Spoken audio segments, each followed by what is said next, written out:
Pemirsa, apa faktor yang membuat PDIP tumbang di Jawa Tengah namun menang di Jakarta? Bagaimana pula dengan Banten yang lama menjadi wilayah Trah Ratu Atut namun kini diambil alih oleh Kim Plus? Dan untuk membahasnya telah bergabung di studio bersama kami pakar politik Universitas Nasional, Slamet Ginting, dan juga Direktur LSI DNI-JA, Mas Aji Alfarabi. Selamat petang Bapak-Bapak. Kita menuju ke Mas Aji terlebih dahulu ya. Mas Aji, kalau kita melihat ini kenapa kemudian PDI Perjuangan khususnya di Jawa Tengah ya, yang jadi kandang banteng ini justru kalah, tapi di Jakarta ini kemudian bisa menang. Faktor apa yang menyebabkan? Apakah faktor mesin partainya lebih unggul dibandingkan tokoh atau bagaimana? Saya lihat bahwa dua wilayah ini faktor figur menjadi penting ya, baik di DKI maupun di Jawa Tengah ya. Di kasus Jawa Tengah, hadirnya Andika secara waktu ya, kita bicara timeline waktu pilkada memang terlalu mepet dengan waktu pilkada ya, sehingga tidak cukup waktu bagi PDIP maupun Pak Andika untuk melakukan sosialisasi secara masif. Padahal kita tahu di sana mesin politik PDIP begitu masif ya.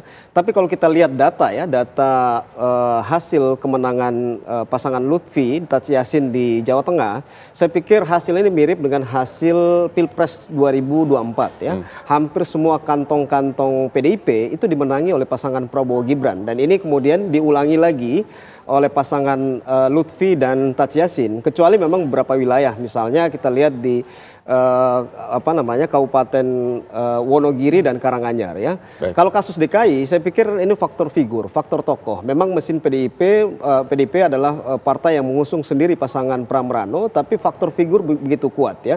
Sejak awal Pram Rano ada efek kejutan ketika muncul ya. Jadi efek kejutan ketika Pram Rano muncul sebagai calon, memang ada efek kejut di situ, sehingga membuat akselerasi peningkatan popularitas, peningkatan elektabilitas itu terjaga. Sedangkan sisi lain kita lihat RK Susono, memang sejak awal ini calon yang sudah terprediksi karena sudah jauh sebelumnya muncul. Jadi faktor figur ini yang menjelaskan baik di Jawa Tengah maupun di DKI Jakarta.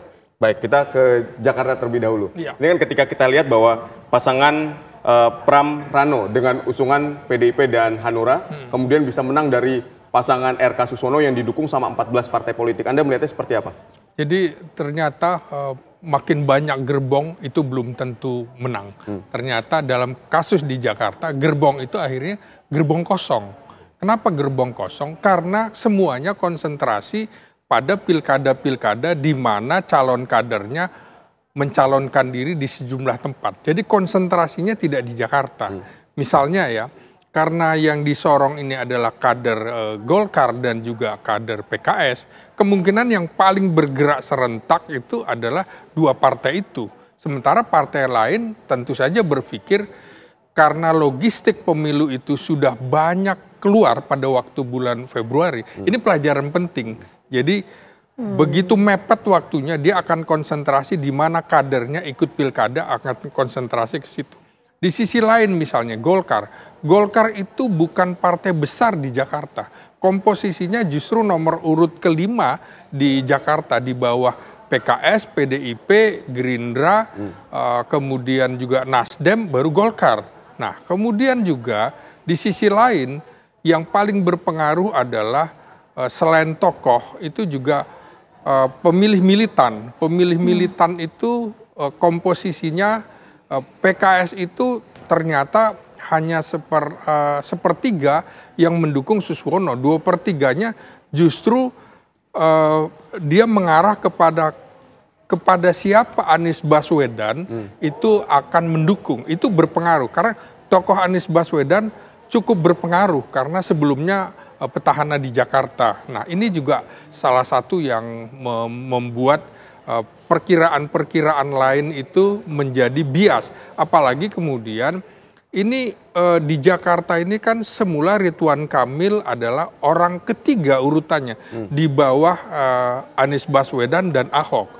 Ketika dua orang ini tidak bisa maju karena ada persoalan aturan main politik, maka kekecewaan orang juga dilampiaskan kepada siapa yang membuat tokoh-tokoh ini tidak bisa maju. Kim Plus dianggap biang keladi itu sehingga diarahkan ke sana. Sementara ya menurut saya tokoh di PDIP 2/3-nya solid. mendukung tokohnya, berbeda dengan PKS.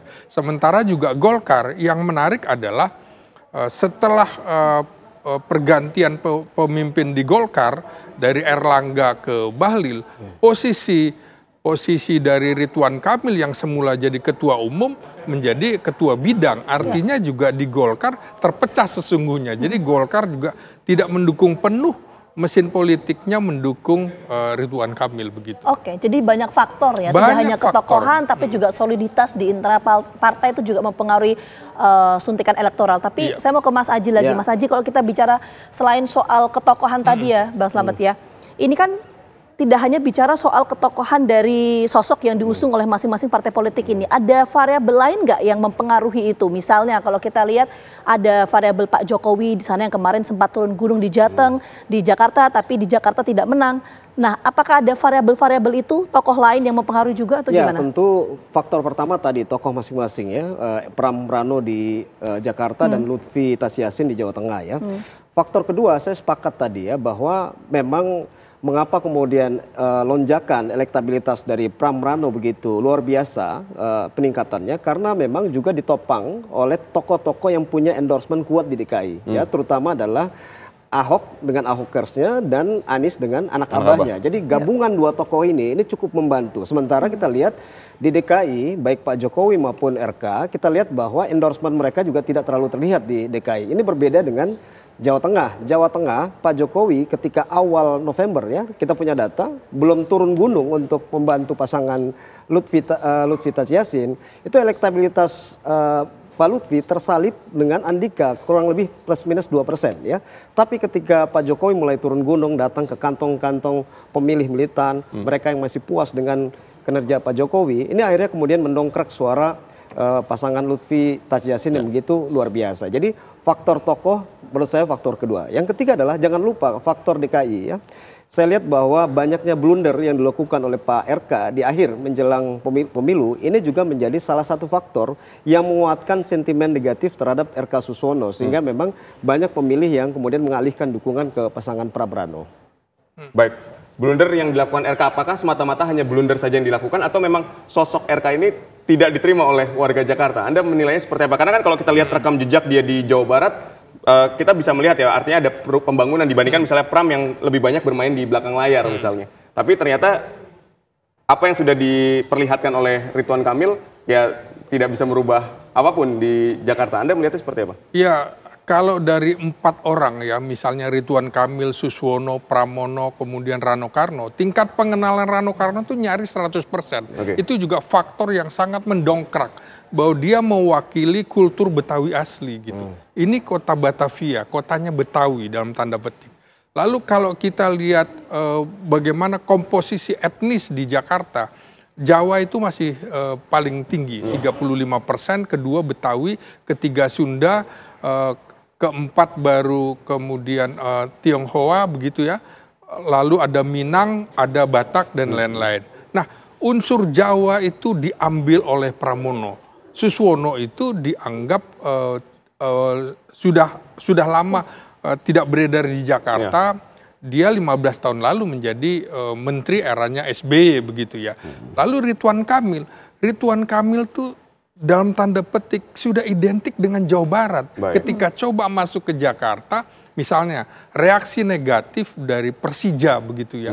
Itu kok orang bobotoh mau mimpin jadi presidennya Persija. Wah, itu berat nih kira-kira begitu. Jadi dari soal ketokohan, belum lagi semiotika politik warna Persija yang orange itu diambil penuh habis-habisan oleh Pramono Rano. Sementara Ridwan Kamil dan Suswono hanya kecil lambang Monasnya aja. Itu saja sudah menggambarkan bahwa ini tidak identik dengan kejakartaan begitu. Ya, soal wakil ini saya tambahkan. Di sisi lain memang Suswono RK dan Suswono itu tidak mampu menyelesaikan PR-nya ya. Jadi mendekatkan sisi personal mereka dengan Jakarta itu sangat lemah sampai akhir. Misalnya ya, mengapa kemudian PKS mengambil Pak Suswono yang memang sejak awal tidak pernah berkarir di Jakarta. Jadi memang kita melihat bahwa sejak awal ya nampaknya RK dan Suswono atau Kim Plus tidak siap untuk memenangkan Pilkada Jakarta karena tokoh yang dipilih pun bukan tokoh yang memang sudah lama tinggal di Jakarta. Baik. Oke,